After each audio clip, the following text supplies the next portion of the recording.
Hello. Hi, Sorry, guys. hi guys. Sorry, folks.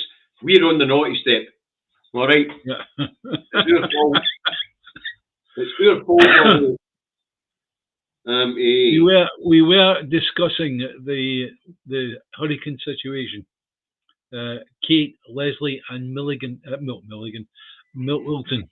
Yeah, always you'll be called moving. as Milligan. You'll be moving like a hurricane anytime soon. That's She for sure. she is a hurricane. Aye. Right. That's Facebook on board. So terribly sorry, folks.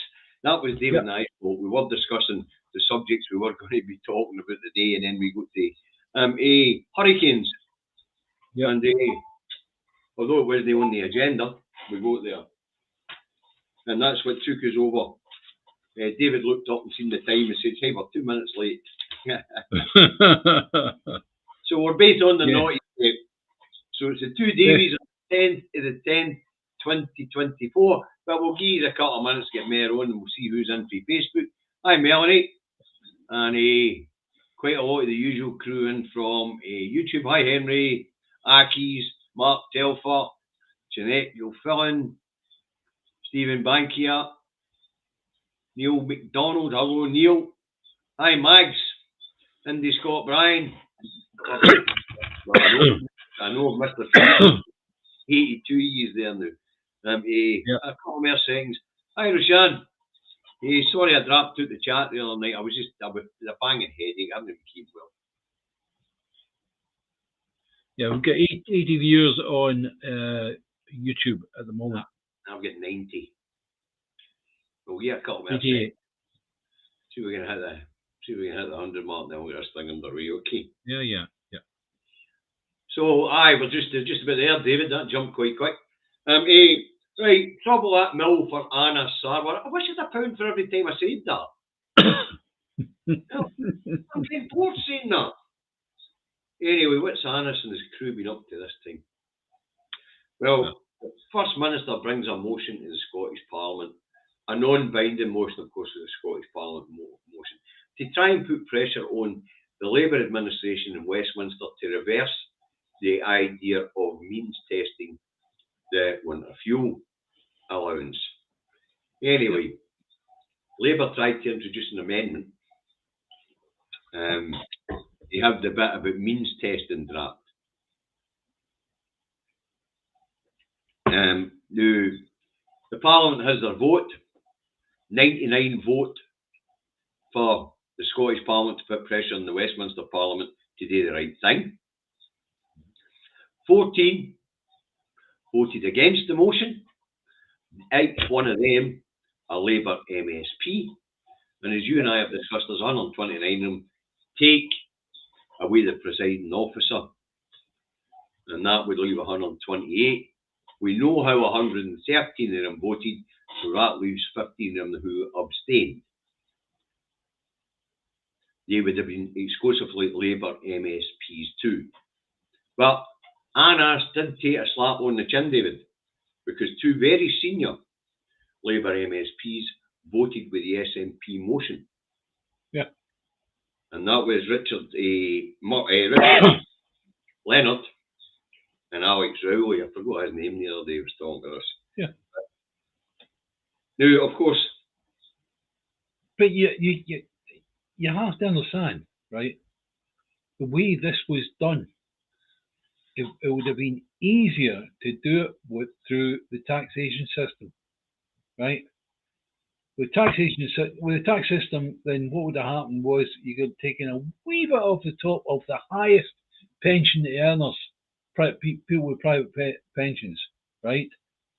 And that would have left all the other pensioners alone, the ones that try to survive on the standard. I'm not trying to justify the means testing, David. Yeah. I'm only talking about the audacity of Anna Sarwar on this front bench. If there was he campaigned in name of austerity, well, I'm sorry, taking the winter fuel payment of 10 million fucking pensioners, that's austerity. Yeah. Continuing with the 2-child cap, that's austerity. Yeah. continuing rate clause, that's austerity. Yeah. And as I say,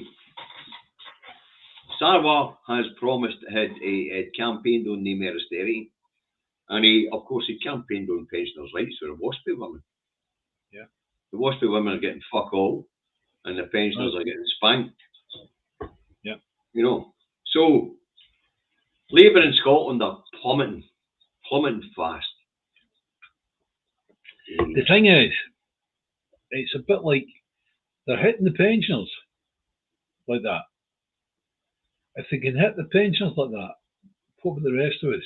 They're not just hitting the pensioners, but they're hitting anybody who they don't class as a worker. Yeah. And that includes students. Yeah. Keir Starmer's promised to scrap tuition fees has moved on to tuition fees going up over the next 5 years. Yeah, yeah.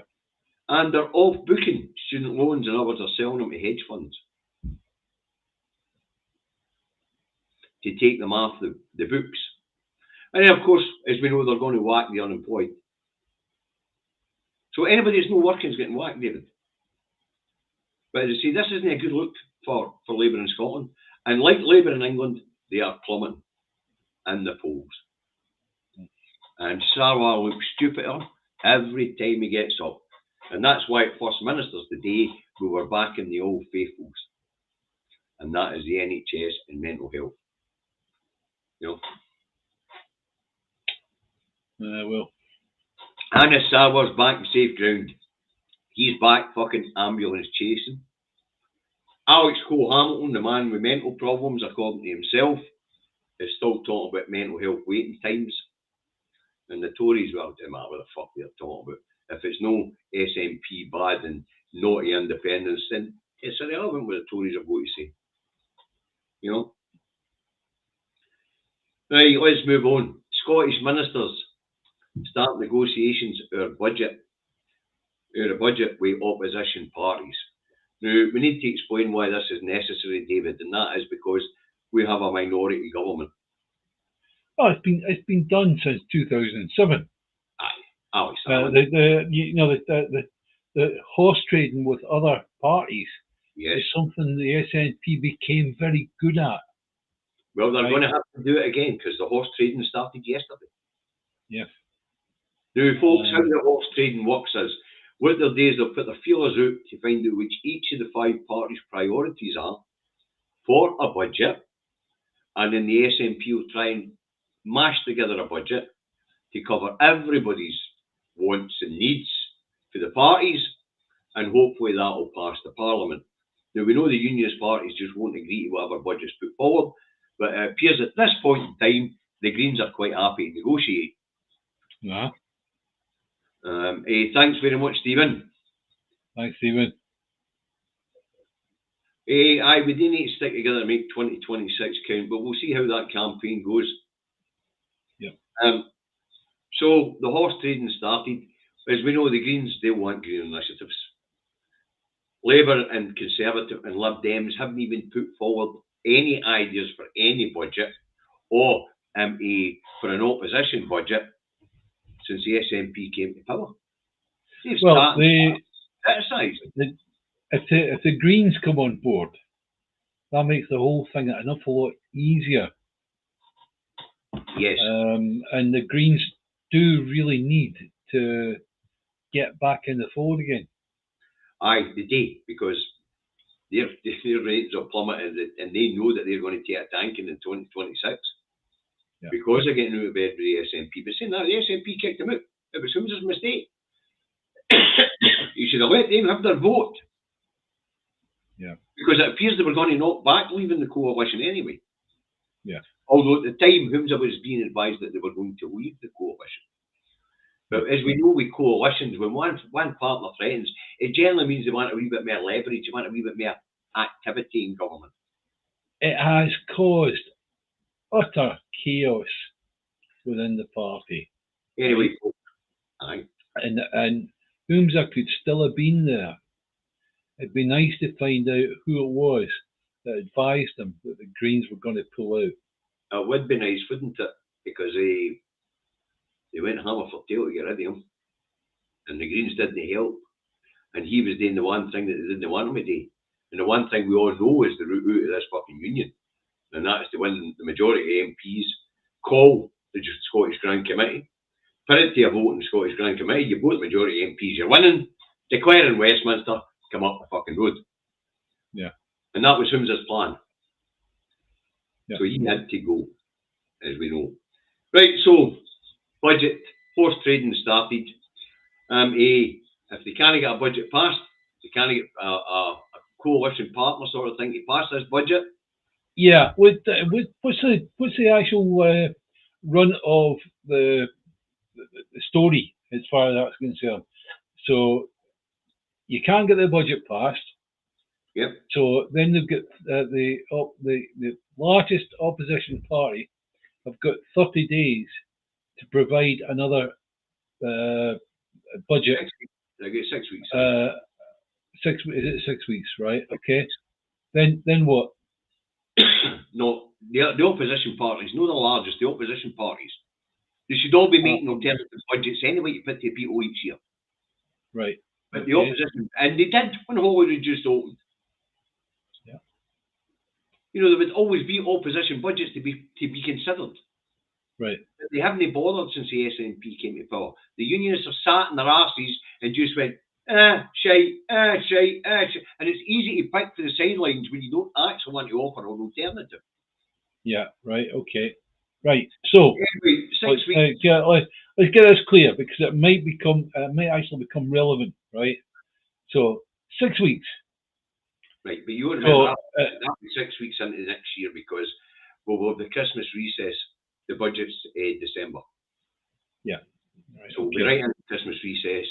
Then we'll have there'll be the Parliament will be reconvened. There'll be a 6 week period where opposition parties can put a budget to the Parliament which could be voted on.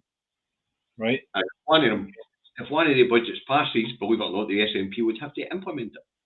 Yeah. But let's assume. Thanks, Roshan. Oh, thanks, Roshan. Thank you very much.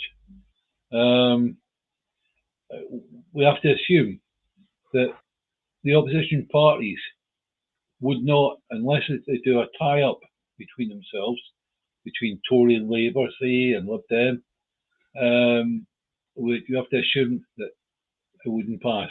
Well, they can offer, of course, an opposition budget as a collective. Of course they could. Yeah, but let's say that none of the parties were able to get a budget through. Then what happens? What happens is then the Parliament will be dissolved and there'll be an election because there has to be a budget. Yeah. There has to be a budget. So we could very well be and find ourselves in a situation where we've got a Scottish general election May next year. You know, the Scottish Parliament collapsing, it's going to project 16 weeks in. So May, June, we could have an election next year. Where the SNP administration, of course, will stay in place to administer the country until the election's been run. But that's where we are, folks. If the SNP cannot get a budget through the Parliament, we could well be on election footing much earlier than Mr. Swinney is expecting. And I have no doubt, looking at what's going on, much earlier than Mr. Swinney's fucking planning for. Yeah. Okay, right. Scottish Government to consult the public on reducing speed limits on certain roads due to an increase in pedestrian casualties and deaths on our roads.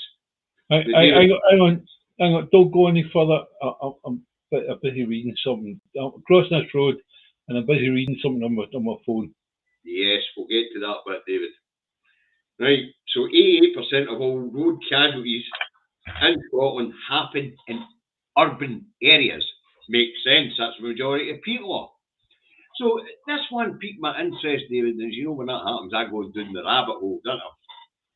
So David shoots down the rabbit hole last night, earlier this morning, to discover that the trend in the amount of casualties getting hurt on our roads has been accelerating since the mid-80s. Well, as we know, David, the amount of traffic on the roads has also increased since the mid-80s. But that's not the reason, is it? No, not at all. You've got people swearing about that just have no knowledge of whether they're crossing the road or whatever. They're Aye. putting Now, one foot in front of another right, no, because it's they're doing something else. let me explain this phenomenon to folks. Right, the phenomenon has been on the go since the Sony Walkman and personal entertainment systems. It would appear that people are getting so wrapped up in their phones and their Or personal whatever. entertainment systems Yeah. that they're not paying attention to what's going on round about them. What's interesting about the stats shows us that almost all of these bloody accidents are happening in intersections. And remember, we're talking about pedestrians here. We're not talking about vehicles hitting vehicles or things like that, or injured motorists because they've crashed their vehicles. We're talking about pedestrians. And the majority of these accidents are happening at intersections because they don't even notice they're on an intersection. They just keep walking as they're watching shit on their phones. Yeah. And this trend has been on the increase since the mid-80s and Sony Walkman. Yeah, well, I had a near miss turning into Ingram Street. Was a student on the phone, right? And that was bad enough because I nearly happened, right? But you had a really awful one, didn't you? Aye, but the guys that are watching who used to follow me in the truck know about this one. I nearly hit a kid in fucking Kirkcaldy because it was that busy. Just walked right in front of the truck. I had to hit the fucking anchors, and there was 10 grand worth of paint on the back. Ended up out of the roads. £7,500 to clear it up. SEPA had to get involved. Fire brigade had to get involved. Road shut for hours. Was it colourful? No, it was only one colour. Actually, it was on Magnolia. It would appear that people in Kirkcaldy are quite fucking dull. They buy a lot of Magnolia paint.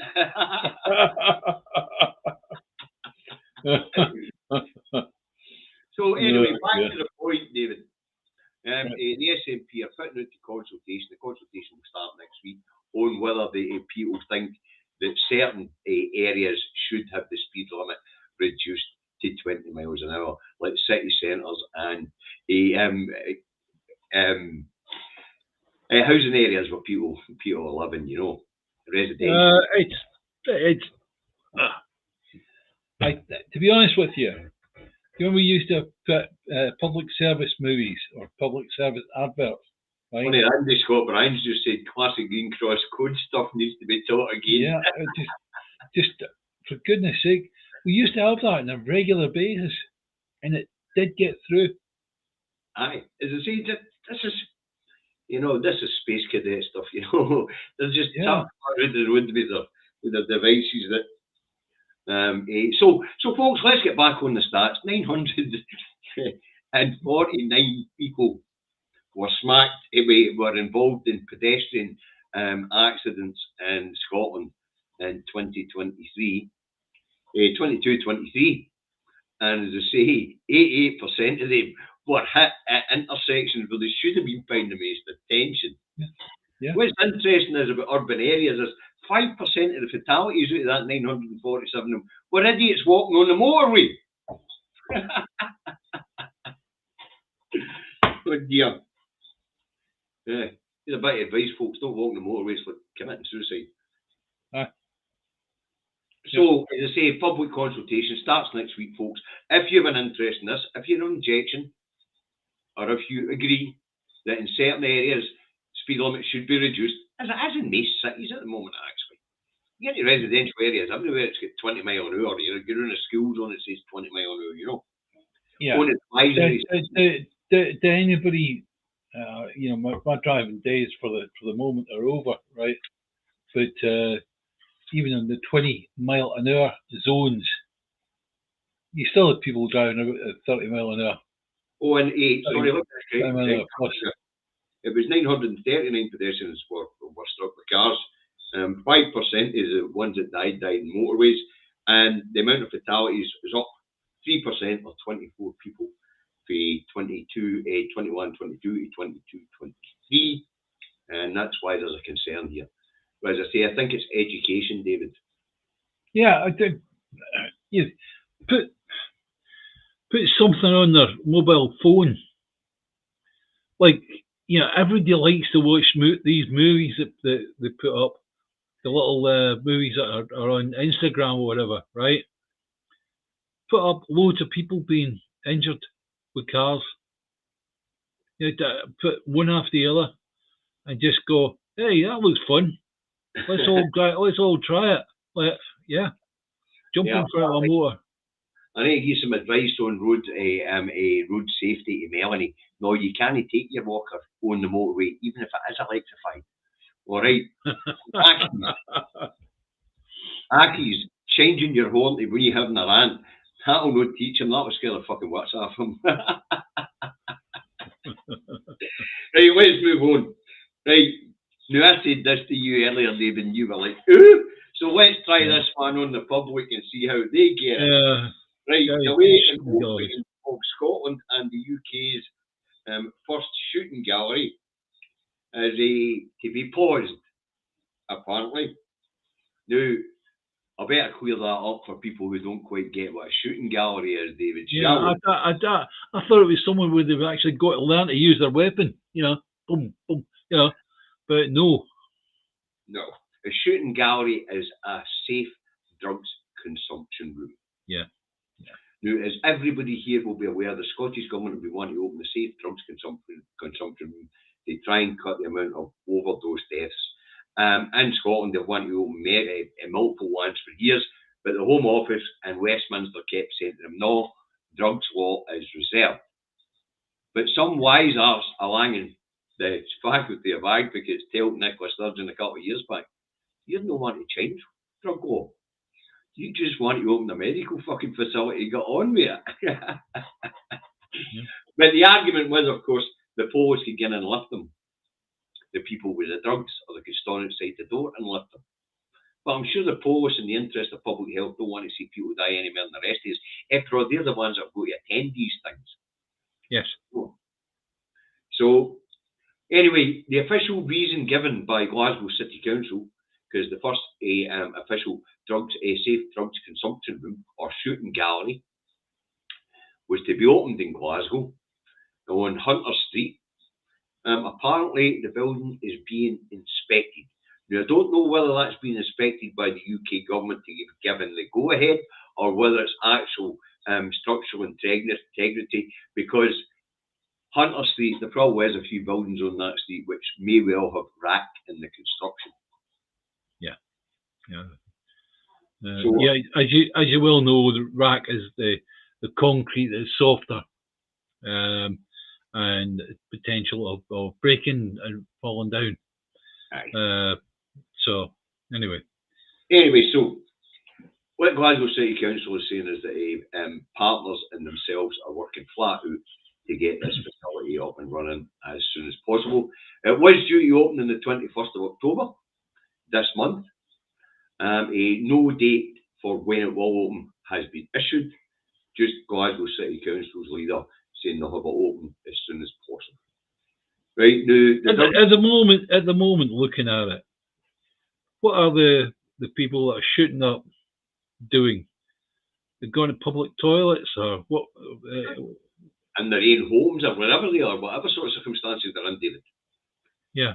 But anyway, the facility can hold 8 people at a time, and will be opened from on Hunter Street in Glasgow, and will be opened from 9 a.m. in the morning till 9 p.m. in the evening. Yeah. And as I say, 8 people at a time can go along, get their drugs checked to make sure that they're consumable. Yeah, I mean, you can imagine going to one of these drug dealers and getting a bag with whatever in it, right? It could be anything in that, you know. It could. Ain't at all. Yes, of course it could. Well, anyway, as I say, delaying opening the first shooting gallery or safe drug consumption room. Bad Davy. No call them shooting galleries. But as I say, everybody wants these things up and running.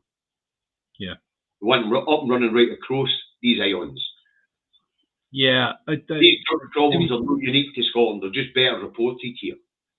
To be honest with you, looking at the response from Westminster and Whitehall, right?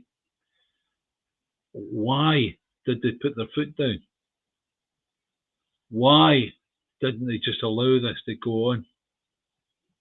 Because as far as they're concerned, it was about control. They had control over the situation here. Yeah. And an awful lot of us dying from the bloody stuff because living here under their yoke has got so many fucking people depressed.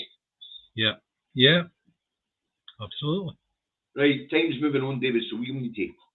Right, decision due over early release on long-term prisoners to happen at some point today. So it's the big talking point today, David. Now, yeah. As you know, in May and June this year, just short of 500 short-term prisoners were released to alleviate overcrowding in the prisons. Now, Scotland's prisons are set up for 8,007 people, and that's optimum. At this point in time, there is 8,302. I think that was, 305 in the pokey. And they need just before we carry on this one, right? If you remember, in the last show, I was talking about people who may be scared at the moment of switching on their electric and their gas and running it when they need it, right? Thinking that they're going to get locked up, right? Well, I can tell you, it's all to do with resource, right? If there isn't a resource to lock you up, you ain't going to get locked up, right? It's all as that. Aye. And this stupidity about the smart meters, if there isn't enough resource to fit the damn things all at once, ain't going to happen. Can we get back on track now? Sorry, David, carry on. So there you go, pensioners. Burn on electricity one, you can't put you in jail. Anyway, Scotland's prisons are set up for 8,007 people. That's the optimum.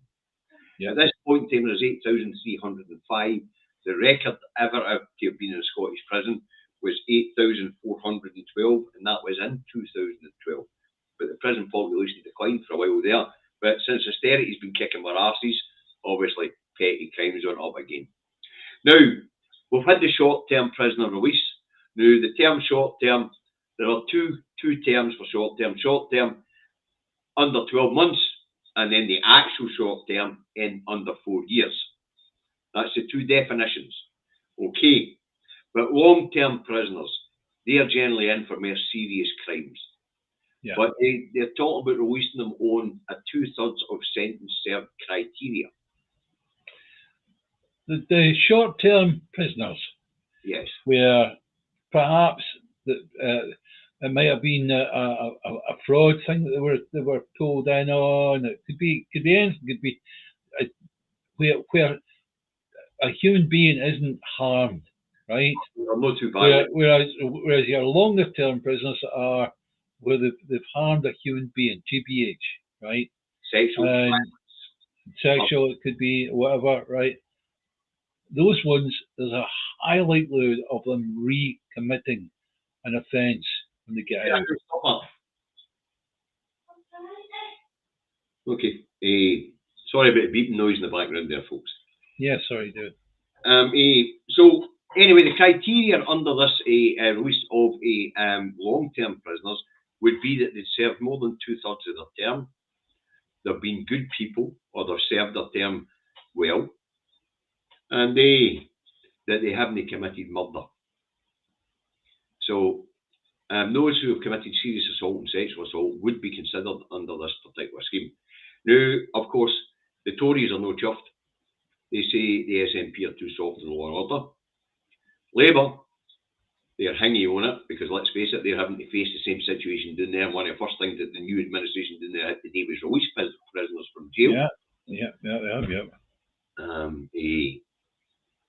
And you're probably right, you probably do get longer for stealing large amounts of money, but it depends on who you steal it from. So, murderers have not to be considered, and the criteria is 2/3 and being a good person during that period, or stuck by the rules basically during that period, or So, the thing is, as I say, these are serious criminals. Some of them will be gangsters and things like that. Now, they'll all be on sentences of more than 4 years, David, as I say, because short-term sentence officially is under 4 years. And as we know, if you're on a short-term sentence, you're released after doing 50% of your time. So if I'm in the pokey sentenced to 4 years, that's a short-term sentence. I'd be out in 2. And if we look at the criteria that the short-term prisoners were released on, all the Two Davies had was to have served 2/3 of that half a term to be released, if you know what I mean, because they only ever serve half a term. So the criteria would be the same. Now, that decision should be happening now, folks. So I've got it open. I'm keeping an eye on it. But as far as I can tell, the announcement hasn't been made yet. If it has been made, can somebody stick it in the comments so we'll know which way the decision has went? Will there be 500 long-term prisoners released to alleviate the overcrowding in the prisons? Or should there be a second round of releasing short-term prisoners? But if they can only find 500 candidates of short-term prisoners in May and June, they're not likely to find any now. You know? So we'll see how it goes. It's on the red button, is it, Stephen? I don't watch television, as you know, so you can let me know what it says on the red button. Have they decided to release these or not to release them?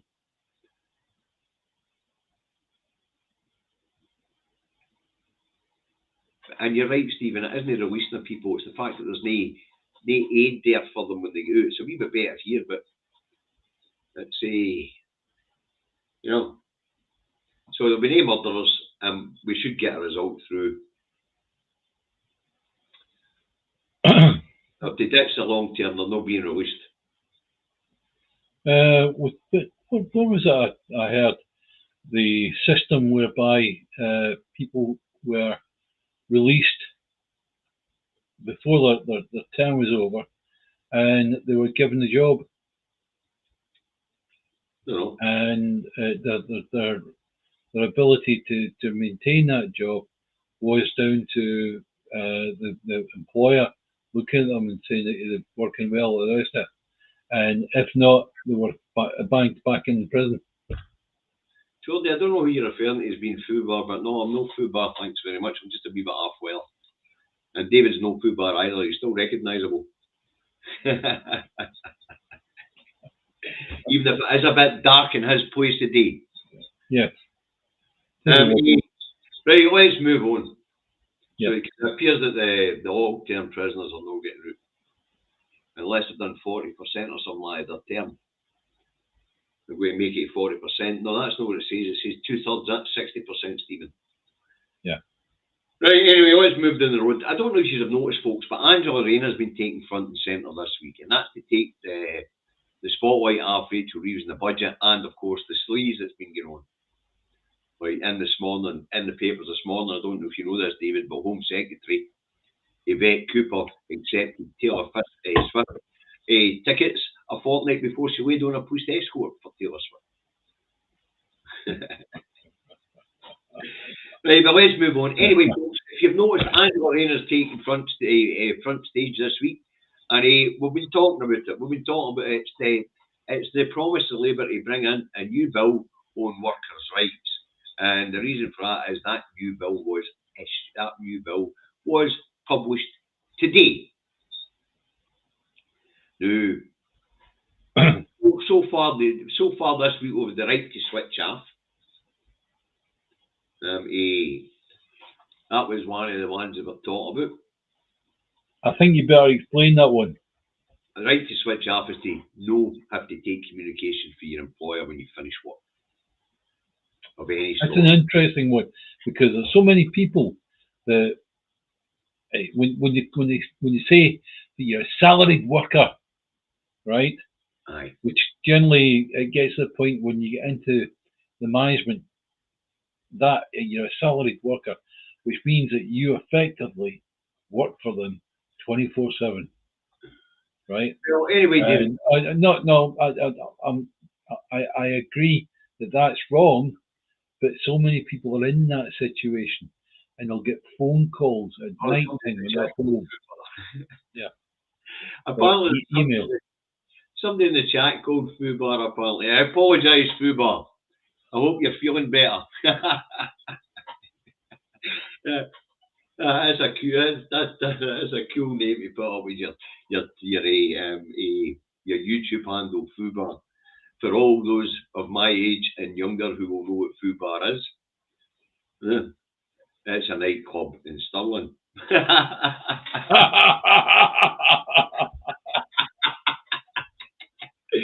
Yeah, sorry, okay. It's a nightclub in Stirling, or it was. Yeah, all right. Anyway, let's send the new workers bill out, right? Shall we have a look? Well, how will it affect employees? Never mind how it will affect employers. We'll get that'll all be unveiled as I get further and further into it. After all, it's only just been issued. It's 157 pages long. So there's a summary on how it will affect workers. So what's in it when it comes to workers? Well, unfair dismissal. From day one in their jobs, workers will have the right to claim unfair dismissal against their employer. This is a big change from the existing 2-year qualifying period. However, staff will be subjected to 9 months probation period, during which employers can dismiss someone more easily and without the full process required. So you used to have a 16-week period or a 2-year period. Now it's 9 months. Well, you used to have a 16-week probationary period or a 13-week probationary period at work. Now apparently it's 9 months, and your employer can get rid of you any time in that 9 months. So it hasn't strengthened workers' rights, it's bloody well weakened them. And that's by saying, by the way, from day one, you can sue your employer for unfair dismissal. But by the way, for the first 9 months you're in a job, they can just chuck you out the door and tell you you're unsuitable. Wow, where's the news in that? What's in that for workers? No. Nothing. Absolutely nothing. So what else is in this bloody new bill? Well, we'll get the 0 hours contract carry on. What year is 0 hours contract, also known as casual contract. Workers are not guaranteed hours from employers, but they also do not have to work them when asked. Now, under the new legislation, company bosses will be required to offer a 0 hours worker a guaranteed hours contract based on the hours they clock up during a 12-week period. Employees who prefer a 0 hours contract will be able to remain on those terms if they want to. The change is that they will have the right for guaranteed working hours if they want them. Workers on 0 hour contracts will also be entitled to a reasonable notice ahead of any changes being made to their shifts, as well as a compensation if a shift is cancelled early or ends early. Now, I don't know how it works in other industries, David, but I worked as an agency driver in the casual market, as they call it, specifically for years. Now, how it used to work was, you went along as an agency driver, you drove for that company for your agency for 13 weeks, and if you were still there after the 13 weeks, that firm would be obliged to offer you a job, because it become clear over that 13 weeks that there was a vacancy, a requirement for a job to be full. Well, taking away from that, right? If you're self-employed and all of a sudden you strike a situation whereby an employer needs you to do work on a regular basis, right? You want to remain self-employed. You know, if that employer was saying, "Look, come and work for me, and I'll give you this, and this," you go, "No, I've got other customers. I want to continue dealing with them as well."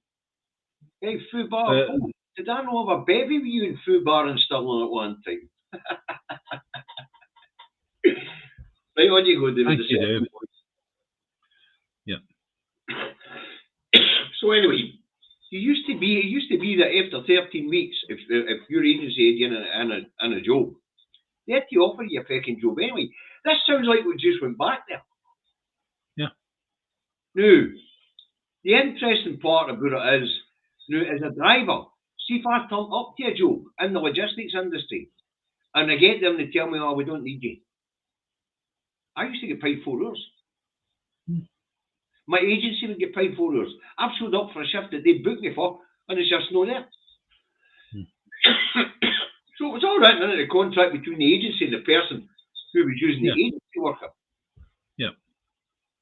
So apparently they'll get compensation if a shift's cancelled on them short notice.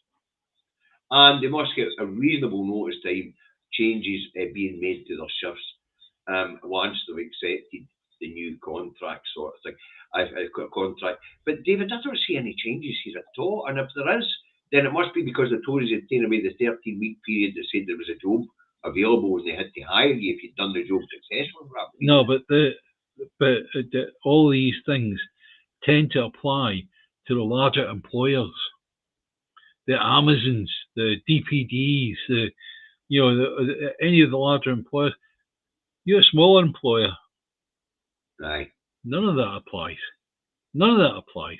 No, and this idea, they're going to offer you a contract after 12 weeks based on the amount of hours you work within that 12 weeks. No, they're going to lay you off. They're going to take on another, they're going to take somebody else on. Because that's why it's always been. And what we used to do, if we didn't want the job at the end of the 12 weeks, I'd phone up Royal agencies and say, don't fucking send me back here, will you? No, I'd just phone up and say, I don't want this job full-time, Roy. Send me somewhere else next week. Yeah. So, I mean, I don't see much change there except for, whereas in logistics, we always get compensation if we showed up or we get cancelled short notice. We would always get a standby. We'd get a standby. All right. So self-employed, you don't have that. No, yeah. Right. The safety net that was promised, we'll get to that. And for the self-employed, we'll get to that as we get through what's missing for the bill. Okay. Yeah. Now, what else is in the bill? So, we've had 0-hour contracts that were supposed to be banned, have they been banned? Unfair dismissal rules that don't make any fucking sense, and actually gives the employer more right to get fucking shot at you. Flexible working. I spoke about this morning because this is part of what was in the press today before this bill was actually released. Flexible working is to become the default for all workers, with employees required to say yes to requests for staff from their first day starting a job unless they can prove it's unreasonable. The government defines flexible working as a way of working that suits an employee's needs, for example, for having flexible start and finish times, or for working from home. It is unclear what will be deemed unreasonable and whether this is a big shift from current rules. I can assure you folks, it is no shift whatsoever from current rules. None. Yeah. That's right. Okay. So, David, as we spoke this morning, we were reading about this in the headlines, most employers who can offer flexible working do, but the majority of employers can't offer flexible working. Those who work in offices and some who retail can maybe get a bit of flexibility in their times, especially the bigger retailers who are open for long hours each day. I mean, what about a guy in the building site where his shift's dictated by daylight? What about a truck driver who's going to start at a certain time because he's got windows to hit to deliver his goods? Very flexible working there. What about a guy in the production line? You imagine being the idiot. A wee idiot works in a factory who's just had a look at this bill and went, I'll be doing to ask my gaffer for a flexible working deal. And they goes in and they, by the way, in the rules here, this is how bullshit this stuff is. See, in the rules here, employers have to offer you a reason why you can't have flexible working. So, we Joe in the factory's just read the bill, went up to Bob, the foreman, and said, hey, Bob, I've quite fancy flexible working. Hey, can I have flexible working, please? Bob's going to tell us straight, listen, you fucking spanner. You're on the production line. You've got to be on the production line when the production line runs. No, you can't have flexible working. What happens? It's Joe fucking Bob. David, this increased workers' rights bill's a lot of bollocks. Yes, I know. There is not a thing in it so far. Nothing. Do you think that to put this together in a way of not doing anything at all. Yes, it's been written in a way of not doing nothing. Let's move on to the next thing that's in the bill which will affect workers, and that is statutory sick pay. Yeah. The waiting period and lower earning limits to receive statutory sick pay will now be removed. Currently, to qualify for statutory sick pay, you must have been ill for more than 3 days in a row and earn on average at least £123 a week. Excuse me, folks. Under the new plan, employees will be entitled to statutory sick pay from day one, and those who are earning less than £123 a week will be able to claim statutory sick pay. That's all that's changed, is it moves to day one, and those earning less than £123 will now be entitled to it. There'll be no increase in the amount of statutory sick pay, and there'll be no relief for your employer, who pays the first 28 weeks of your statutory sick pay. But hang on, if you are having to rely on statutory sick pay to pay your bills and buy food and all the rest of it, it's not enough. Forget it. Believe it or not, the threshold for qualifying is £123. Statutory sick pay itself is £116.75 per week. Yeah. Which is just slightly more than a single person over 25's unemployment benefits. Yeah. Okay. Now, if you're in England and you're a worker who's now on statutory sick pay for 28 weeks, how do you feed yourself, pay your bills, and pay for your prescriptions? You don't. So, when it comes to sickness benefit, folks, excuse me, there has been very little in the way of change. Very little at all. So far, this bill has given fuck all to the workers, except for 3 days extra sick pay. So you get your £116.75 a week earlier. Better have some savings behind you, folks. Yeah. Right, the next thing that affects workers in this bill is unpaid parental and bereavement leave. Parents are currently only allowed to take up unpaid parental leave if they have been with a company for more than a year. The government plans to change this to becoming a right from day one in employment. That is going to put them off employing a lot of women. Yeah. I've actually been involved in that from a management point of view, right? Where the company I was with at the time were looking to get rid of a lass that was pregnant, because what she did was something that she couldn't be pregnant at all, right? And instead of giving her another job, moving her over to one side, they decided to get rid of her.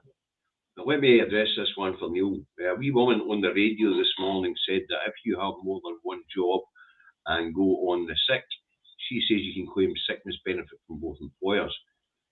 No, you can't. It's the one that pays you the most that pays it. That's the rules. Yeah. Okay. So statutory sick pay, it's no good to anybody. Yeah. And it hasn't get any better except for you will get your £116 starting 3 days earlier. And if you're a part-time job, you're now entitled to it. Right. So that was sick pay. Now, as I say, we'll move on to the last thing that really affects employees in this bill, believe it or not. Employees, this is the workers' rights. 157 pages. There's only 5 sections that affect employees. Right. So anyway, unpaid parental and bereavement leave.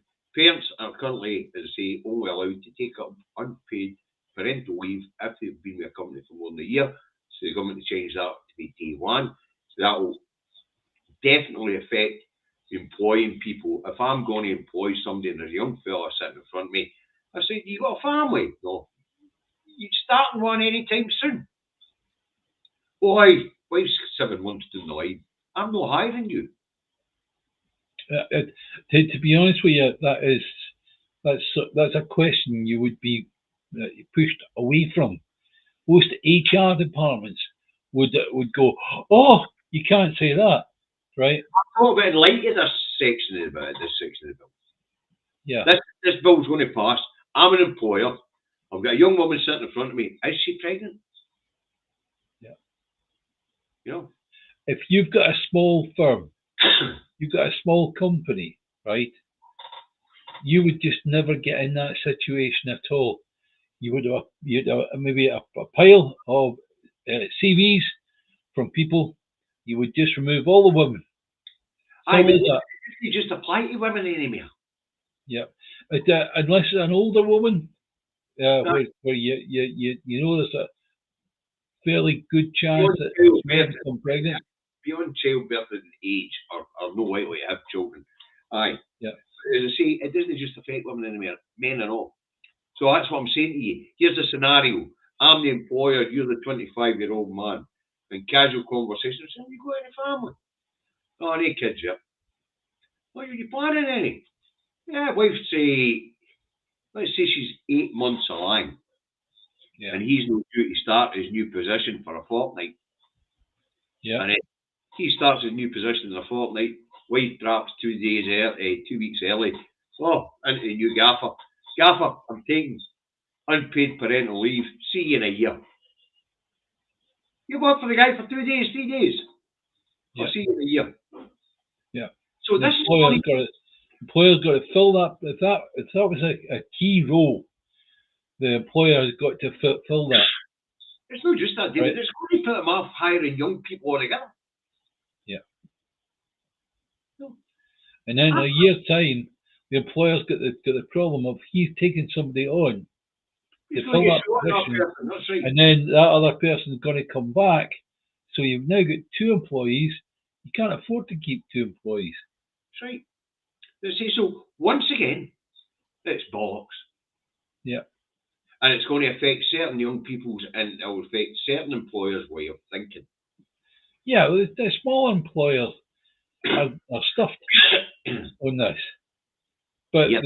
they'll try and work around it. Now let's get on to the bereavement part of unpaid parental and bereavement leave. Now the only change there is the list of what we call dependents. Okay. Now the previous list was husband, wife, parent, child. Yeah. Right. Now the new list, a dependent could be their husband, their wife, their civil partner or partner. Doesn't need to be a civil partner, just a long-term partner. A child, a parent, a person who lives in their household who's not a tenant, not a lodger or employee, and a person who relies on them, such as an elderly neighbour. So, out of these bullet points on how this new Employment Rights Act will affect employees, there's nothing in it. Yeah. Absolutely nothing in it. But folks, you don't have to believe me. I've got the whole 157 pages to wade through. A lot of this employment rights stuff will affect employers as well as employees, and that'll be why it's 157 pages. But when you think about writing an employment rights bill, and it's only 157 pages, you'd sort of know there's nothing in it, David. Yeah, yeah. You know, it's basically window dressing to try and say they've kept a promise. But actually there's nothing in it at all. But when I have read the whole 57 pages, folks, I'll give you further assessment.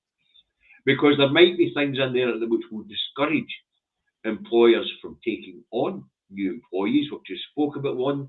There may be more. I mean, the 0 hours contract thing and the drafting of the banning of the 0 hours contract, that was because employers and employees were unhappy with the idea.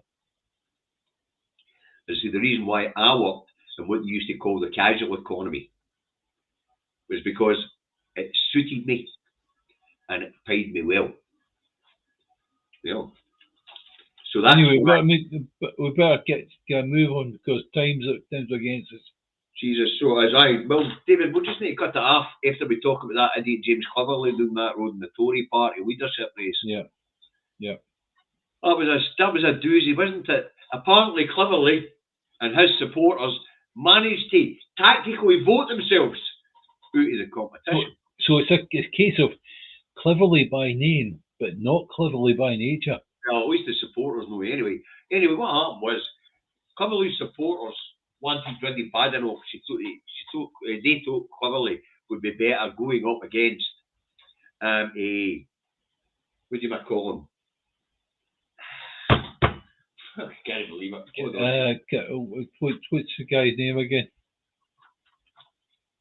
Maybe what's the guy's name again? Robert Jenrick. That's the guy's name. Anyway, they fancied Cleverly's chances better against Jenrick than they did Badenoch. So some of his supporters expecting him to get an influx of Tom Tugendhat's supporters because he'd been out the day before. They went and voted for Robert Jenrick. Anyway, apparently Cleverly didn't get the required number of Tugendhat's supporters to make up a difference. Yeah. So he ended up getting out. And now we'll get two right-wing nutters. Can't believe this, David. I think it's because my chest is clearing. Antibiotics are starting to shift the congestion. Anyway, Cleverly's out the Monday, and this leaves us with Jenrick and Badenoch, who are a pair of nut jobs. But it does sort of justify what I've said, and I will say it again. This next Tory party campaign for the general election will be fought on the European Court of Human Rights and leaving it, and a referendum to leave it. Yep. Because this is right up these two. Now, the one moderate that was left in the race, his supporters managed to get him out the Monday. So what we do now know is that Conservative and Unionist Party UK-wide has taken a further step to the right. And they will now be playing clown match-up with Nigel Farage. Now, it looks like we're skipping Zelensky's visit to the UK. It looks like we're skipping an update on Ukraine and Russian conflict, and it looks like we're skipping an update on the Israeli conflict in the wider Middle East, as it now is. Okay. But no doubt I'll have a chance to talk about some of these things in the morning programme as we go through. Although tomorrow's the last one of the week, right enough, David. So it is. So I want to thank, and we want to thank, who do we want to thank, David? Everybody. Moderators, those who made a contribution to the Food Bank Fund today. Yeah. Everybody who's viewed in really large numbers, thanks very much. As far as I can see, we've dropped to 198, 173, but that's cool. And 173 watching. So thanks for joining us in really large numbers. But we're after 5 o'clock, David, as you know, I start working in exactly 29 minutes. So I better go. Thank you very much, guys. Now hit the like button, hit the subscribe button, share across your social media platforms. Have a nice day. Bye, David.